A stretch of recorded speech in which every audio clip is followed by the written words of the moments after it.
Hey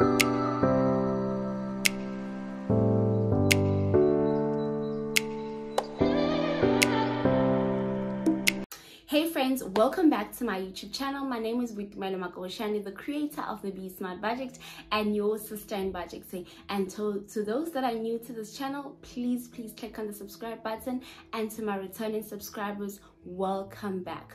Okay guys, please do like, comment and subscribe for the algorithm, please, so that it can pull my video up to so that it can get more views and I can get more subscriptions. Remember, we are trying to grow the channel in 2023, so if you guys can help me with commenting and sharing, I'd be grateful. Okay, so if today you say, I want to invest for my kids, but I do not know where to start. But also, when we think investing, we're thinking education. Yes, that is the greatest thing that you can invest for your child in, and I am going to talk about it in much more detail, and also share with you guys what I found the best investment vehicle that I found for Zuri, that not only going to benefit her education, but it is going to benefit her investment overall, that she is going to have a head start in investing. Okay, so investing for your kids shouldn't be an overwhelming thing. You should be able to do it without having to be stressed that is the money going to be enough. And when we speak about investing, yes, as I've mentioned, we speak education. But what if you just invest for your child on a broader scale, on a larger scale? You invest in a lot more things than just the education, you know. So I am going to give you a few things that you can invest in. The first thing is you can invest in your kid by teaching them about finances. That is the greatest investment, because they are not going to be money equipped when they get into the real world. When they leave high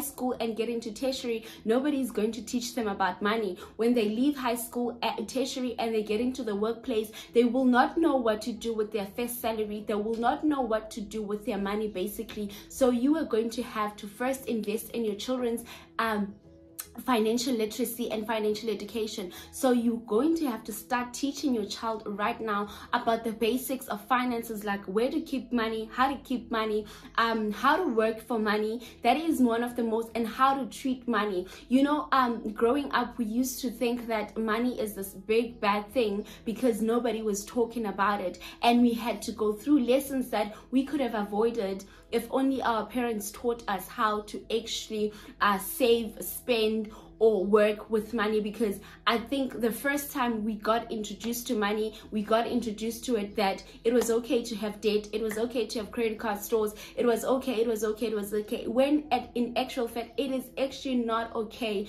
to be swimming in debt or living hand to mouth or paycheck to paycheck. So the first thing that you can do for your child at whatever age they are, the minute they start understanding, you need to teach them the nitty-gritties, the basics of personal finance. And that is if you yourself are clued up about it, because you also need to teach yourself about that. So that is the first thing that you can invest in. And then the second thing that you can do is to open a tax-free savings account for your children in their name. You remember I said that this will give them a head start. So that is why you're opening a tax-free savings account in their name, so that they can start at a very young age to milk the tax-free cow, you know, to get the benefits now at the very young age. And also remember, if you're investing all of these things in your name, then you are inclined to paying a capital gain or loss. You are inclined to pay a donation tax and all of those things. So you can avoid these things by just simply opening a tax-free account with your child. And do not do this at your normal bank. You are going to have to invest for your child with the investment companies, the credible investment companies, looking at the return, because remember, you want the compounding effect to take place in your child's investment. So you are going to have to start now at a very young age, because imagine if Zuri is 4 now and I open a tax-free for her now, by the time she reaches 18, how much money is this child going to have that is not taxed, you know? So yeah, think of that. And then I want to talk about now the best investment, the best investing that I have found for Zuri. As I mentioned, that the next thing to do after you've opened a tax-free account, after you have taught them about education, after you've educated them about finances, excuse me, is that you are going to have to invest for their education, of course. Not with edu plans or endowments or all of those things. Forget those things for a while and actually open an investment for your child. So the best one that I found for Zuri, the perfect, it's not only going to take her through university, but it is going to take her through high school, and also she is going to have money to kickstart her life at 18 with this investment. Okay, so this is what we are doing now for our kids. We are giving them what we didn't have. We are giving them a head start to life so that they do not have to struggle as much as we did to break through the barriers of poverty, to break through all these barriers that we were surrounded with. Okay, so we are giving our children a head start. So I opened a unit trust for Zuri. So what is a unit trust? A unit trust is buying a unit of shares in different asset classes. Okay, so you have access to different markets, your bond, equity, property, stocks, and all of those. This is what a unit trust is, ne? And then I opened this specific one with Zuri, with this specific company. I'm not going to mention the names because I'm not out here to, you know, to give a shout out to companies or whatever, but this and you have access to cash as well. So you can start with these for as little as 500. But let me tell you something, 500 is a little bit of it's little money, especially if we are looking for this fund to be able to pay her school fees in high school, which is going to give her which is going to allow her to choose from a variety of schools. Okay, so the most important thing, the thing that I thought of, is I do not want my child to be limited to a specific group of schools, but I want her to a variety of the good schools. So how am I going to do this? It's through this unit trust, because remember, with this unit trust, I am going to keep on injecting cash in it until she reaches 15. Let's say it's 15 years old now, she's going to grade 10. So we get her the best school, we withdraw the school fees for that school, but we're carrying on with this unit trust. We are going to keep injecting, and every single year as my income increases, my contribution towards this investment is going to also increase. Okay, because remember, it is for high school, varsity, and to kickstart her life. Okay, so then you open this thing in her name. Okay, as I said, with the tax-free savings, you open this one also in her name. You make sure that you're investing in your children's names at all the time. Okay, so this is going to first help with your psychology. When you invest in Zuri's name, I am going to know that that is not my money. It is, as much as I am the one that is taking out, but it does not belong to me. It belongs to Zuri. So that is Zuri's money. I have no dealings with withdrawing Zuri's money to pay for a burst geyser. No, example. You know, so I have no business in withdrawing this child's money. And then the second thing, as I have mentioned below, if you invest in your child's name, me as a tax complier, I pay returns on tax. So on anything that I invest in, I am going to have to declare tax, and I'm going to have to pay all these types of taxes. For example, your donation tax, your capital gains, your tax, you know, all these tax returns. But if I invest in her name, she is not a taxpayer. She is not liable for tax. So there is taxes that she's not going to pay on that money, on withdrawal, or you know, on that money overall. There's taxes that she is excluded from. So that is why you invest in your child's name, to avoid all these taxes. Okay. And then and I say this kind of, the unit trusts are the best in a sense that it grows with the market. Remember, if you're investing in equity, okay, a unit trust, I told you that it's a bit of this everywhere. So if you invest in a bit of this everywhere, and this bit of everything is increasing by percentage every single year, so you are making a return on these investments that is according to the market at that time. So the downside of this is, you could say, but wait, what then happens if when Zuri turns 18, she wants to withdraw the money and the market collapses? Then at that time we are going to be running at a loss on a certain percentage also, because remember, we have done this for years. We have compounded our interest. We have grown our initial investment, and also the interest that we have gained from these things, from the capital gain that we have gained from this initial investment. So yes, the risk is there. There is no investment that is not, it does not include risk. And also remember that the higher the risk, the higher the return. So that is what I was getting into. So the specific unit trust I took after I've tried everything. I am someone that is going to try something until I am happy with what I am looking at, okay? And I do not want people to sell me dreams like your endowment plans and say you are going to get $1 million at 8 when the child is 18, and when the child is 18 I get 450,000 because of taxes and all of these things, and because the initial investment was not only allocated towards the investment itself, but it was allocated to all these other fees. I agree that also even with unit trust, especially if you are taking them with your well-known investment companies, you are going to pay your asset manager some form of money, né? So that if you invest 500 Rand a month, let's say you invest 500 Rand a month, 50, let's say 5% is allocated towards the asset manager. So out of that 500 Rand, you are only investing 450 Rand, which is still okay. So imagine with all these other policies,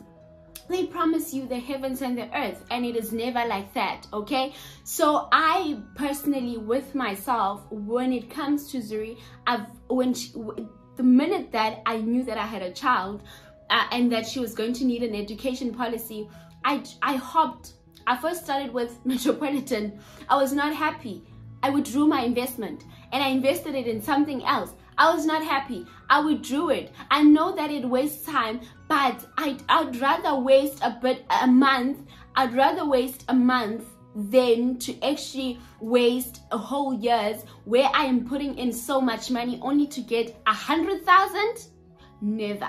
So yeah, but that is how you are also going to invest for your child, because this is not only for their education but a head start. And then the other form of investing for your child is you are going to have to draw a will. God forbid anything happens to me. I have assets, I have equity, I have things, and these things are not declared on a will. What is going to happen to my poor child? She is going to be poor because now she is going to lose all her mother's assets, especially if she doesn't have a legal guardian that is going to be overseeing all these assets and taking care of all these assets. Somebody that will know that they still need to grow the money for her, because she is still at a very young age. So she's going to need an asset manager. She's going to need someone that is going to manage all of these portfolios and all of these things in my absence. So it is very important to draw a will when you have a dependent. Very, very important.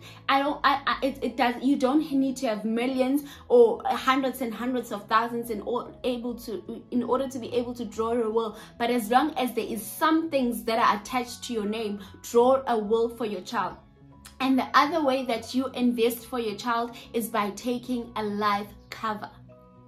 That is a form of investment, because should anything happen to you, then you know very well that your child's life is covered, because there is some form of money that is going to be coming into her life. And the importance of drawing a will, sorry, I forgot this. The importance of drawing a will is to be able to charge and order the money around. You know, it is to be able to allocate the money. For example, let's say something happens to me today. Zuri is 4 years old, okay? So I say to her that I allocate in my will that, okay, there is a certain amount of money that I want to be coming out monthly from my investment, because remember, I still have someone that is managing my assets, so they are still in place and they still money that they're generating. Okay, so I say I want her to receive 10,000 rand a month for her upkeep. Okay, that is just a random figure, you know, off my head.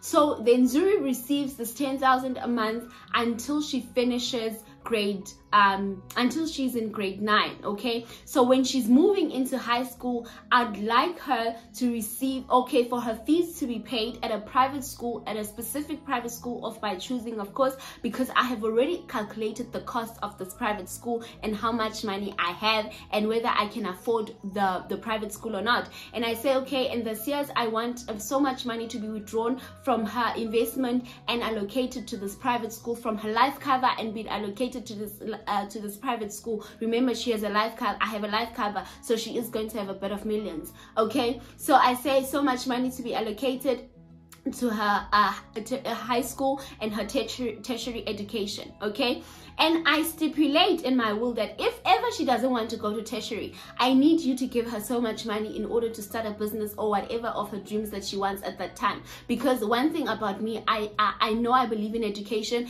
and I know that there is good fruits of education, but sometimes not all of us are going to go through the educated route. Okay, so I say that, all right, that is good and well, and it's perfect.